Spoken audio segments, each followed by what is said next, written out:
High, কেমন আছেন সবাই? করি সবাই ভালো আছেন। আসলাম বাইক নিয়ে নতুন জায়গায় বোতল বাড়াবাড়ি করছিলাম।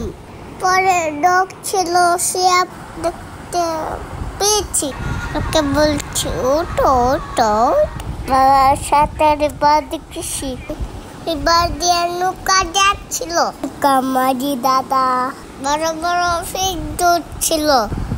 নদীর দেখার পাশাপাশি সুন্দর প্রকৃতি। বাবা আমি ভালোই উপভোগ করছিলাম। কারে একটি ডাক, আমি ডগকে ভয় পেয়েছি। ডগকে ভয় পেয়ে বউয়ের কাছে দৌড় দিয়ে আমার জীবন বাঁচালাম। দৌড় দিয়ে কষ্ট লাগাইস বাইকের উপরে শুয়ে থাকলাম। আর শান্তি। আমরা দোকানে বাবার সাথে মজা খেয়েছি।